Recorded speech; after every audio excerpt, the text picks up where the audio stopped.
Assalamualaikum warahmatullahi wabarakatuh. Perkenalkan, nama saya Nurma Yunita dari kelas A. Saya akan memaparkan materi mengenai pengertian peradaban, teori-teori peradaban, perbedaan antara kebudayaan dan peradaban. Peradaban adalah sistem manusia yang kompleks, mencakup aspek sosial, budaya, ekonomi, dan politik dalam suatu masyarakat dalam kurun waktu tertentu. Peradaban terbentuk dari proses panjang perkembangan masyarakat yang dipengaruhi oleh berbagai faktor seperti alam, agama, dan interaksi antar kelompok. Serta peradaban adalah hasil kemajuan dalam suatu masyarakat yang meliputi aspek teknologi, ilmu pengetahuan, seni, dan sistem sosial dalam budaya. Adapun ciri peradaban yaitu meliputi kemajuan dalam bidang teknologi, pembangunan kota, organisasi politik, dan perkembangan bahasa serta tulisan. Terdapat beberapa jenis peradaban yang berkembang di dunia, seperti peradaban Mesir kuno, Romawi, Cina, India, Yunani, dan peradaban Islam. Sejarah peradaban manusia meliputi perkembangan sosial, politik, ekonomi, budaya, dan teknologi sepanjang waktu. Dimulai sekitar 5.000 tahun yang lalu dengan peradaban Mesir kuno, Sumeria, dan lembah sungai Indus.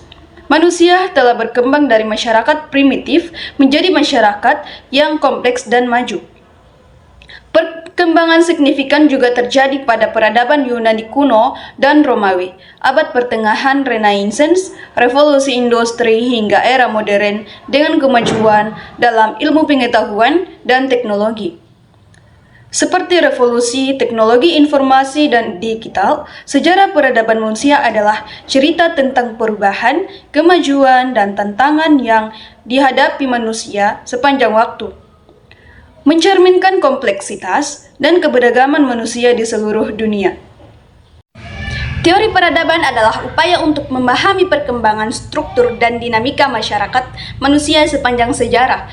Beberapa teori peradaban meliputi teori evolusi yang menekankan evolusi sosial dan teknologis, teori siklus yang menggambarkan siklus naik turun, dan peradaban teori fungsionalisme yang menyoroti pentingnya sosial, teori materialisme historis yang menyoroti faktor ekonomi dan struktur sosial, teori kulturalisme yang menekankan peran budaya, teori interaksi simbolis yang fokus pada makna dan simbol, teori konflik yang menyoroti peran konflik, dan teori modernisasi yang mengemukakan pengaruh modernisasi dan peradaban barat.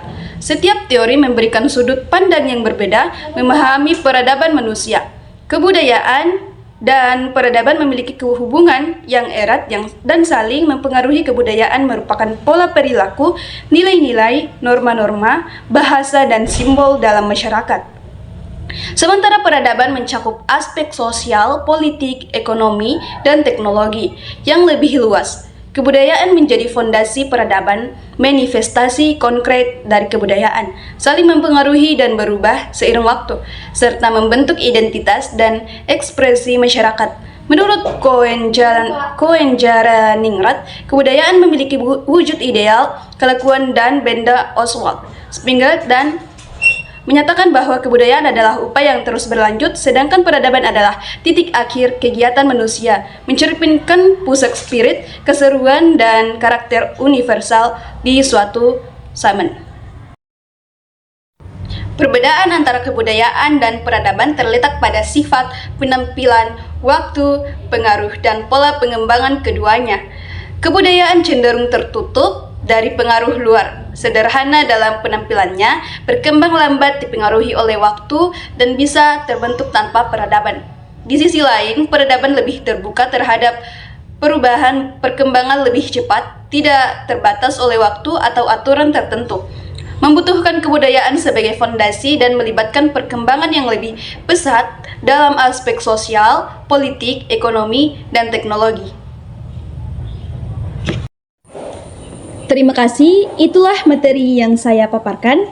Saya akhiri dengan wabillahi taufiq wal hidayah. Assalamualaikum warahmatullahi wabarakatuh.